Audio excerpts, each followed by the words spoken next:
Hello and welcome to Moneycontrol. This is Dustin, Yarde, and you're watching Cric It with Ayaz. We have with us one of the country's top cricket journalists joining us once again on the show, Ayaz Memon. Hi and welcome back to the show, Ayaz. Thanks, Dustin. Well, Ayaz, it was another Virat Kohli special at the Port of Spain yesterday, and a treat for the fans as the Indian skipper went about setting yet another record.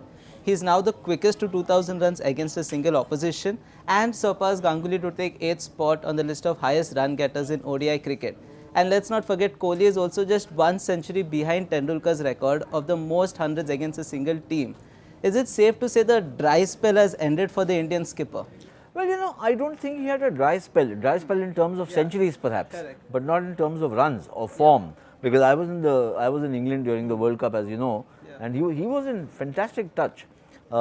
It's just that he didn't get the big scores that one associates with him, and it is rare to see him play 7 or 8 or 9 or 10 matches without scoring 100. But that's what happened in England.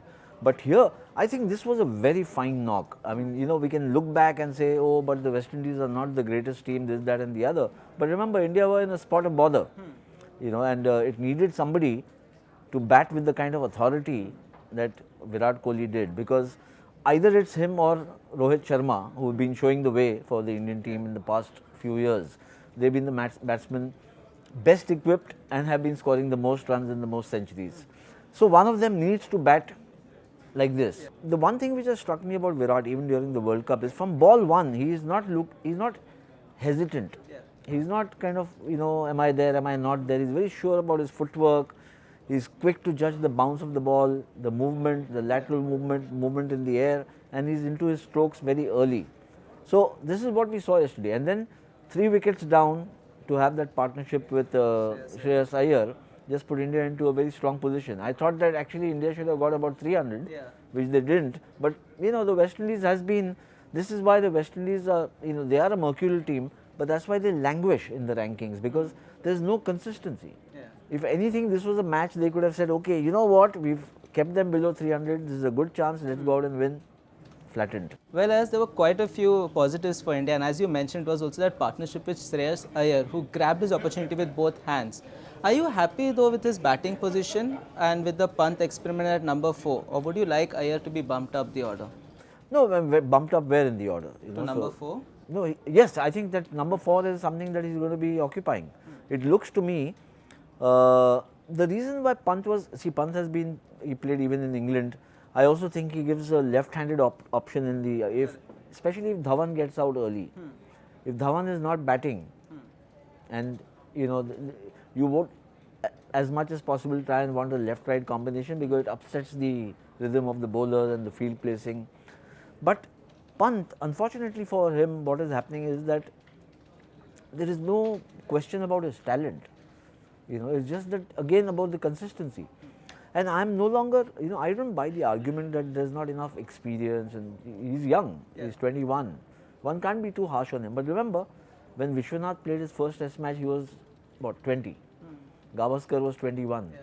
Vishwanath made 100 in his first test. Gavaskar made 774 runs in his first series. It's a record which still stands.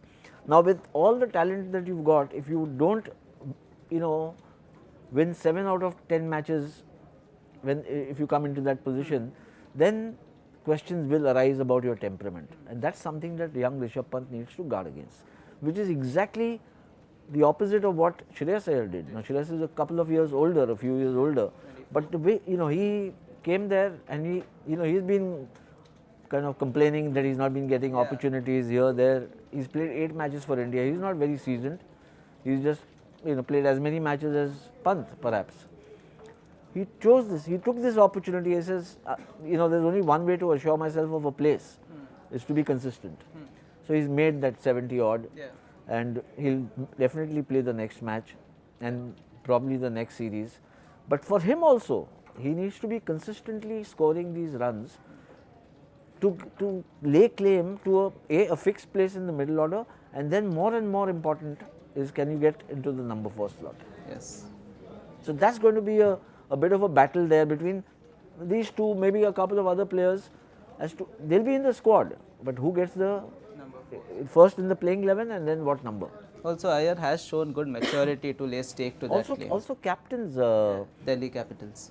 including Pant in the same Yes. team. So, I'm sure they must be talking about these things. Look, Pant is a scintillating player, but at the end of the day, the team would want, and he himself would want, the consistency which defines him as a player out of the ordinary.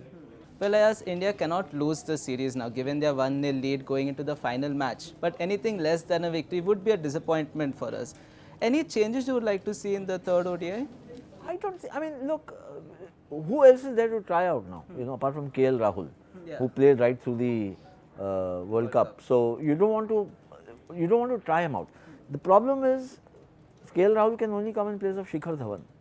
And I would say that you must still play Shikhar Dhawan because he looked in fabulous touch in the World Cup, got injured unfortunately, and ever since he's come back, he's not looked, he seems to be struggling for patchy run of form. Yeah, patchy run of form. So you want him back in form, and therefore the more you invest time in him, the better I think for the team. Because Rahul, you already know, yes, you have to win the match to win the series, but I think that both Rahul and Rohit, Rohit and Shikhar, I'm sorry.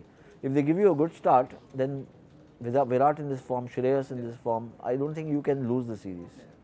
You can't lose the series in any case, but I think more likely you will win the series. Yeah.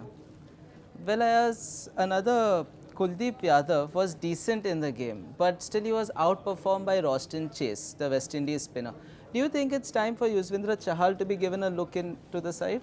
Yeah, so I think that's becoming a bit of a vexing situation for the Indian team management as to, first they used to play both. Yeah. Now more and more you found that this plays only for one because Jadeja has forced himself into the team, and now Jadeja's fielding is such a big bonus. 20-25 runs in the field, maybe a run out, can bat. So you don't want to lose that advantage. Between the two of them, I think that there is a bit of a tussle going on. It went on even during the World Cup, when they were split as to who would play. That will continue, and I think for places in the fast bowlers, there is a lot of competition between Khalil and Saini and Deepak Chahar, and as they come up now, you'll find that all in test matches between Umesh, Bhuvneshwar, Shami and Bumrah. So I think you'll find also a tussle for places in the spin department because Jadeja has forced his way in, and now you got the other two have to fight for one place. Because unlikely all three will play in the same match. Well, as lastly a word on Gayle, playing in his record-breaking 300 ODI, there weren't any fireworks, but he still surpassed Brian Lara to become the highest run scorer for West Indies in ODI cricket. A word on the self-styled universe boss. Well, he's been the most seductive batsman for fans across the world. They just enjoy watching him. White ball cricket because he's just been so brilliant in his and breathtaking in his stroke play. I think that's been the hallmark of Gayle, that he hits the ball long, hard, and out of the ground at times. In a sense, he gave this, even in T20, he gave the format the impetus it needed at the start. To do it consistently year after year after year, it's been like 2008 we saw the IPL come in, and now it's 2000. So 11 years. And he was the dominant figure in the IPL and every other league that he's played. In my opinion, Gayle has been an outstanding batsman, and his test record is also very, very good. He's got two triple hundreds. Very few have scored one single triple hundred. This guy's got two. But also, I think at this stage, West Indies have to take a call. Maybe they've already taken a call.